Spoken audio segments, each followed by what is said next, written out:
Hello, students. In this session, we are going to continue with the second chapter Nelson Mandela Long Walk to Freedom. So, let us begin.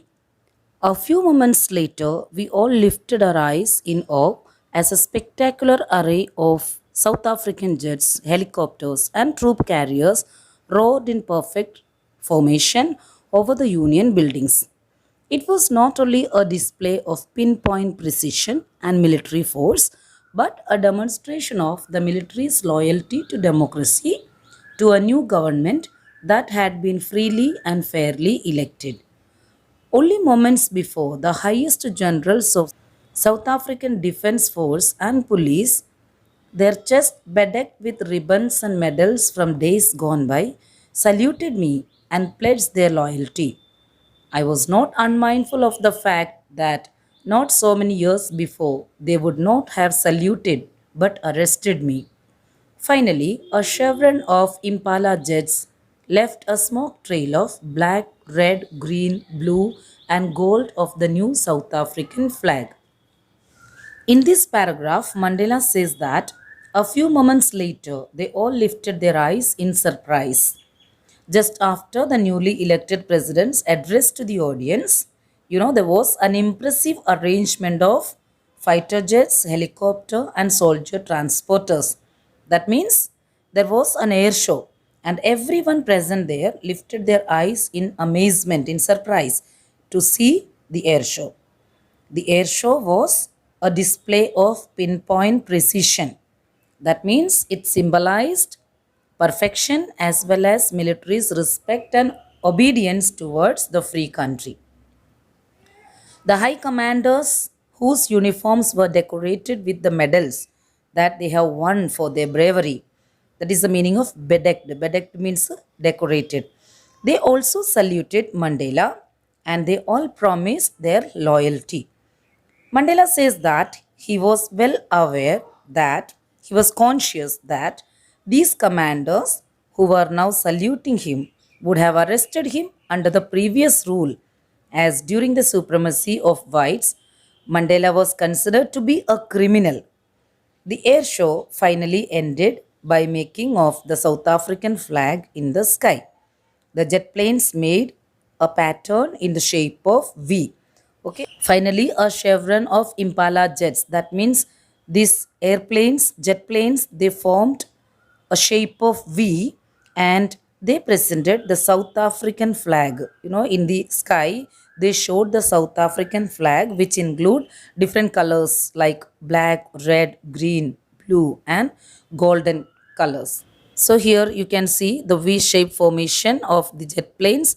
Now let's move on to the next paragraph. The day was symbolized for me by the playing of our two national anthems and the vision of the white singing Nkosi Sikeleli Africa and black singing Die Stem, the old anthem of the Republic.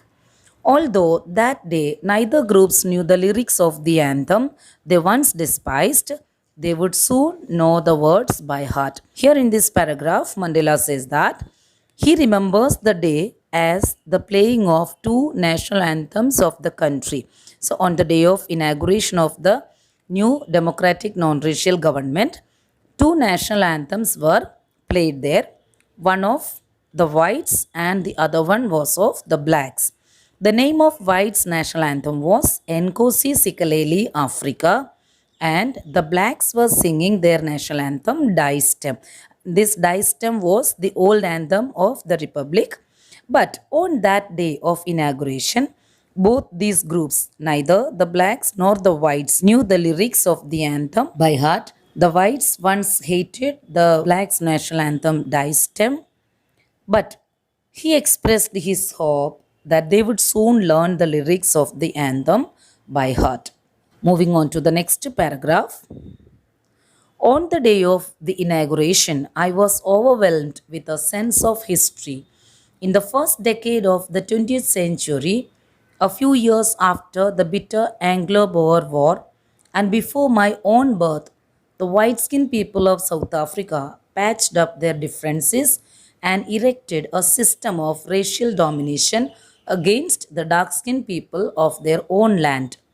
The structure they created formed the basis of one of the harshest, most inhumane societies the world has ever known.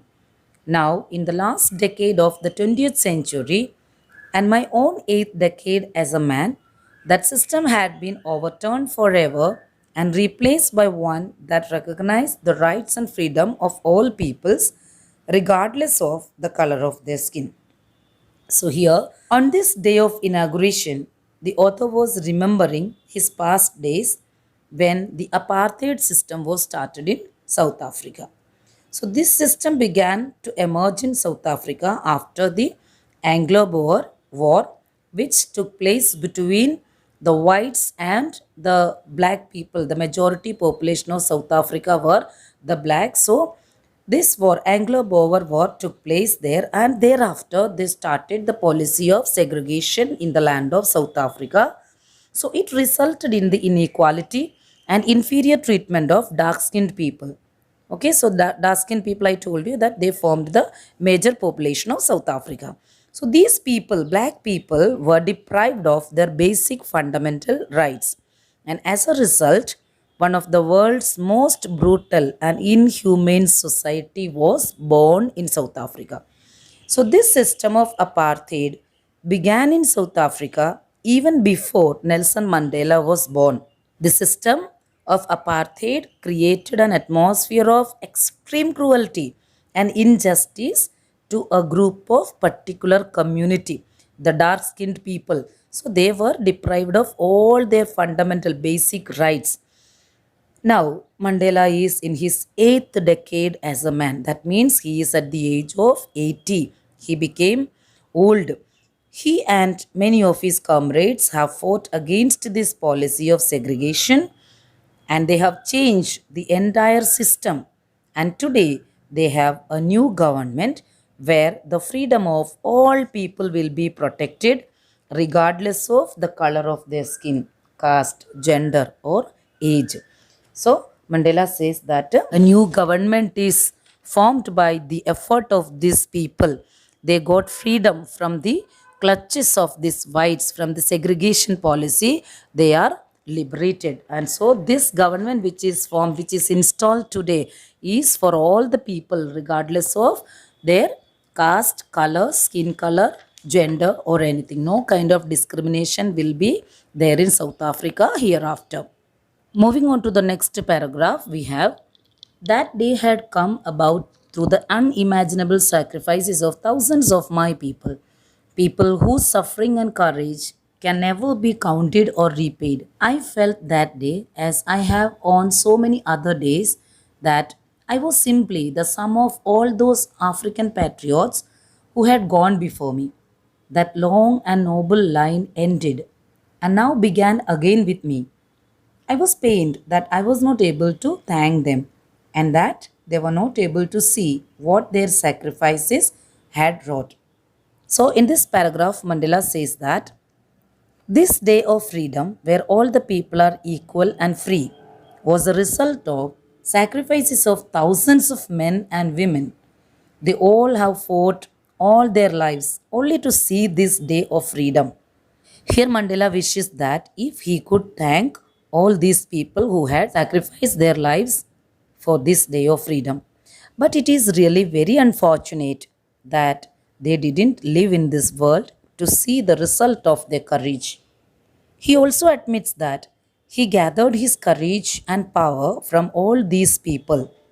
So he feels very sad that he was not able to thank those people who had sacrificed their lives for the country's freedom. Next paragraph. The policy of apartheid created a deep, long lasting wound in my country and my people. All of us will spend many years, if not generations, recovering from that profound hurt. But the decades of brutality and oppression had another unintended effect, and that was that it produced the Oliver Thambos, the Walter Sislers, the Chief Lithulis, the Yusuf Dadus, the Bram Fishers, the Robert Sobukis of our time. Men of such extraordinary courage, wisdom, and generosity that their like may never be known again.